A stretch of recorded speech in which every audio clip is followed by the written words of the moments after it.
Brought to you by V-Guard, co-powered by Sensodyne and Vimal. ಬಾಯಲ್ಲಿ ಹೇಳಿ ಕೇಸರಿ.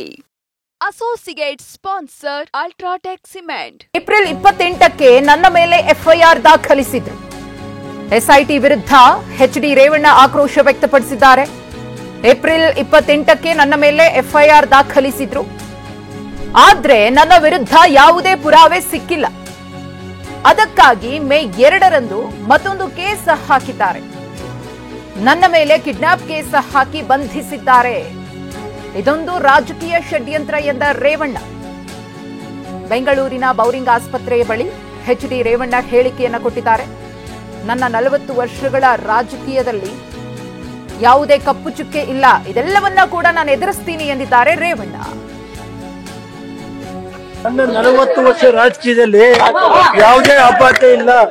ಇದು ದುರುದ್ದೇಶದ ಮೇಲೆ ರಾಜಕೀಯದ ಷಡ್ಯಂತ್ರ ಮಾಡಿ ಇವತ್ತು ಯಾವುದೇ ಪುರಾವೆ ಇಲ್ಲದೆ 28ನೇ ತಾರೀಕು ನನ್ನ ಮೇಲೆ ಒಂದು ಇದು ಮಾಡಿ ಆಮೇಲೆ ಇದು ತಗೊಳ್ಳೋಣ. ಇದು ಇನ್ವರ್ಟರ್ ಎಸಿ. ನೀವು ಗ್ಯಾಮ್ಲರ್ ಅಲ್ವಾ? ಗ್ಯಾಮ್ಲರ್ ಜೂಜಾಡ್ತಿರಲ್ವಾ? ನೀವು ಜೂಜಾಡ್ತೀರಾ? ಇಲ್ಲ, ಯಾರು ಏನು ಹೇಳಿದ್ರು ಅಂತ ನೀನು ಎಷ್ಟು ಕಾಸ್ಟ್ಲಿ ಹಾಗೂ ಡೆಲಿಕೇಟ್ ಎಸಿ ತಗೊಂಡು ಸ್ಟೆಬಿಲೈಸರ್ ತಗೊಳ್ಳಿಲ್ಲ ಅಂದ್ರೆ ಇದು ಜೂಜಾಟ ತಾನೇ. ಒಂದೇ ಫ್ಲಕ್ಚುಯೇಷನ್ ಗೆ ನಿಮ್ಮ ಇನ್ವರ್ಟರ್ ಎಸಿಯ ಪಾರ್ಟ್ಸ್ ಡ್ಯಾಮೇಜ್ ಆಗಬಹುದು. ಅದನ್ನು ವಿ-ಗಾರ್ಡ್ ಉಪಯೋಗಿಸಿ ಸುರಕ್ಷಿತವಾಗಿರಿಸಿ. V-Guard, India's #1 stabiliser. 2ನೇ ತಾರೀಕು ಅದ್ರಲ್ಲಿ ಏನು ಪುರಾವೆ ಸಿಕ್ಕಿಲ್ಲ ಅಂತ 2ನೇ ತಾರೀಕು ಕಿಡ್ನಾಪ್ ಕೇಸ್ ರಾಜಕೀಯ ಷಡ್ಯಂತ್ರ ಎಲ್ಲ ಪೂರ್ತಿ ವಿಷಯ ಹೇಳ್ತೀನಿ. ಈಗೇನಿಲ್ಲ, ಇದನ್ನ ಎದುರಿಸೋ ಶಕ್ತಿ ಇದೆ. ನನ್ನ 40 ವರ್ಷ ರಾಜಕೀಯದಲ್ಲಿ ಯಾವುದೇ ಆಪಾತ ಇಲ್ಲ. ಇದು ದುರುದ್ದೇಶದ ಮೇಲೆ ರಾಜಕೀಯದ ಷಡ್ಯಂತ್ರ ಮಾಡಿ ಇವತ್ತು ಯಾವುದೇ ಪುರಾವೆ ಇಲ್ಲದೆ 28ನೇ ತಾರೀಕು ನನ್ನ ಮೇಲೆ ಒಂದು ಇದು ಮಾಡಿ ಆಮೇಲೆ 2ನೇ ತಾರೀಕು ಅದ್ರಲ್ಲಿ ಏನು ಪುರಾವೆ ಸಿಕ್ಕಿಲ್ಲ ಅಂತ 2ನೇ ತಾರೀಕು ಕಿಡ್ನಾಪ್ ಕೇಸ್ ರಾಜಕೀಯ ಷಡ್ಯಂತ್ರ ಎಲ್ಲ ಪೂರ್ತಿ ವಿಷಯ ಹೇಳ್ತೀನಿ. ಈಗೇನಿಲ್ಲ, ಇದನ್ನ ಎದುರಿಸೋ ಶಕ್ತಿ ಇದೆ. ನನ್ನ 40 ವರ್ಷ ರಾಜಕೀಯದಲ್ಲಿ ಯಾವುದೇ ಆಪಾತ ಇಲ್ಲ. ಇದು ದುರುದ್ದೇಶದ ಮೇಲೆ ರಾಜಕೀಯದ ಷಡ್ಯಂತ್ರ ಮಾಡಿ ಇವತ್ತು ಯಾವುದೇ ಪುರಾವೆ ಇಲ್ಲದೆ 28ನೇ ತಾರೀಕು ನನ್ನ ಮೇಲೆ ಒಂದು ಇದು ಮಾಡಿ ಆಮೇಲೆ 2ನೇ ತಾರೀಕು ಅದ್ರಲ್ಲಿ ಏನು ಪುರಾವೆ ಸಿಕ್ಕಿಲ್ಲ ಅಂತ 2ನೇ ತಾರೀಕು ಕಿಡ್ನಾಪ್ ಕೇಸ್ ರಾಜಕೀಯ ಷಡ್ಯಂತ್ರ ಎಲ್ಲ ಪೂರ್ತಿ ವಿಷಯ ಹೇಳ್ತೀನಿ. ಈಗೇನಿಲ್ಲ, ಇದನ್ನ ಎದುರಿಸೋ ಶಕ್ತಿ ಇದೆ. ನನ್ನ 40 ಇದು ಬೌರಿಂಗ್ ಆಸ್ಪತ್ರೆಗೆ ಬಂದ ಸಂದರ್ಭದಲ್ಲಿ ಎಚ್ಡಿ ರೇವಣ್ಣ ಕೊಟ್ಟಿರುವಂತಹ ಹೇಳಿಕೆ. ನನ್ನ ವಿರುದ್ಧ ಷಡ್ಯಂತ್ರವನ್ನ ಮಾಡಿದ್ದಾರೆ, ಯಾವುದೇ ಪುರಾವೆಗಳಿಲ್ಲ, ಸಾಕ್ಷಿಗಳಿಲ್ಲ, ದುರುದ್ದೇಶದಿಂದ ನನ್ನ ಮೇಲೆ ಪ್ರಕರಣವನ್ನ ದಾಖಲಿಸಿದ್ದಾರೆ. 28ನೇ ತಾರೀಕು ಒಂದು ಕೇಸ್ ದಾಖಲಾಗುತ್ತೆ, ಎಫ್ಐಆರ್ ದಾಖಲಾಗುತ್ತೆ. ಆಮೇಲೆ ಆ ಒಂದು ಪ್ರಕರಣದಲ್ಲಿ ಯಾವುದೇ ಪುರಾವೆ ಸಿಕ್ಕಿಲ್ಲ ಅಂತ ಹೇಳಿ ನನ್ನ ವಿರುದ್ಧ ಮತ್ತೊಂದು ಕೇಸನ್ನ ದಾಖಲಿಸ್ತಾರೆ. ಅದು ಕಿಡ್ನಾಪ್ ಪ್ರಕರಣ ಮೇ 2ನೇ ತಾರೀಕು ದಾಖಲಾಗುತ್ತೆ. 40 ವರ್ಷಗಳ ರಾಜಕೀಯ ಜೀವನದಲ್ಲಿ ನನ್ನ ಮೇಲೆ ಯಾವುದೇ ರೀತಿಯ ಕಪ್ಪು ಚುಕ್ಕೆ ಇಲ್ಲ.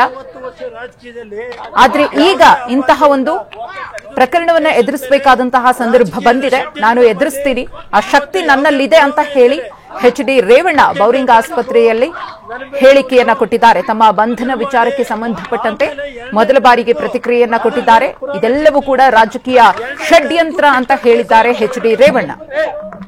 ಬೌರಿಂಗ್ ಆಸ್ಪತ್ರೆಯಲ್ಲಿ ಎಚ್ಡಿ ರೇವಣ್ಣ ಇರುವಂತಹ ದೃಶ್ಯಾವಳಿಗಳನ್ನು ಮತ್ತೊಂದು ಕಡೆ ಗಮನಿಸ್ತಾ ಇದ್ದೀರಿ. ಅವರಿಗೆ ವೈದ್ಯಕೀಯ ತಪಾಸಣೆ ಆಗ್ತಾ ಇದೆ. ತಪಾಸಣೆಯ ನಂತರ ಕೋರಮಂಗಲದ ನ್ಯಾಯಾಧೀಶರ ನಿವಾಸಕ್ಕೆ ಅವರನ್ನ ಎಸ್ಐಟಿ ಅಧಿಕಾರಿಗಳು ಹಾಜರುಪಡಿಸುತ್ತಾರೆ.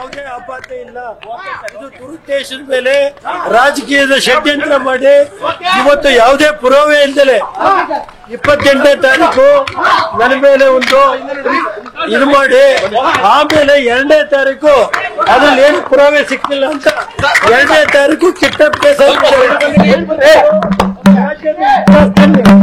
ರಾಜಕೀಯ ಷಡ್ಯಂತ್ರ ಎಲ್ಲ ಪೂರ್ತಿ ವಿಷಯ ಹೇಳ್ತೀನಿ. ಈಗೇನಿಲ್ಲ, ಇದನ್ನ ಎದುರಿಸೋ ಶಕ್ತಿ ಇದೆ. ಎಚ್ಡಿ ರೇವಣ್ಣರಿಗೆ ವೈದ್ಯಕೀಯ ಪರೀಕ್ಷೆ ಆರಂಭ. ಮಾಜಿ ಸಚಿವ ಎಚ್ಡಿ ರೇವಣ್ಣಗೆ ವೈದ್ಯಕೀಯ ಪರೀಕ್ಷೆ ಆರಂಭವಾಗಿದೆ. ಶಿವಾಜಿನಗರದ ಬೌರಿಂಗ್ ಆಸ್ಪತ್ರೆಯಲ್ಲಿ ವೈದ್ಯಕೀಯ ಪರೀಕ್ಷೆಗೊಳಪಟ್ಟಿದ್ದಾರೆ ರೇವಣ್ಣ. ಎಚ್ಡಿ ರೇವಣ್ಣಗೆ ಬಿಪಿ, ಶುಗರ್, ಇಸಿಜಿ ತಪಾಸಣೆ. ವೈದ್ಯಕೀಯ ಪರೀಕ್ಷೆಯ ಬಳಿಕ ಜಡ್ಜ್ ನಿವಾಸದೆದುರು ಹಾಜರುಪಡಿಸಲಾಗುತ್ತೆ. ಅಪಹರಣ ಪ್ರಕರಣಕ್ಕೆ ಸಂಬಂಧಪಟ್ಟಂತೆ ಎಚ್.ಡಿ. ರೇವಣ್ಣ ಅವರನ್ನ ಎಸ್ಐಟಿ ಅಧಿಕಾರಿಗಳು ನಿನ್ನೆ ಬಂಧಿಸಿದ್ರು. ಇದೀಗ ಅವರನ್ನ ಬೌರಿಂಗ್ ಆಸ್ಪತ್ರೆಗೆ ವೈದ್ಯಕೀಯ ತಪಾಸಣೆಗೋಸ್ಕರ ಕರೆತರಲಾಗಿದೆ.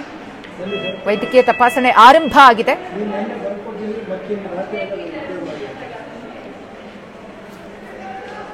Brought to you by V-Guard, co-powered by Sensodyne and Vimal.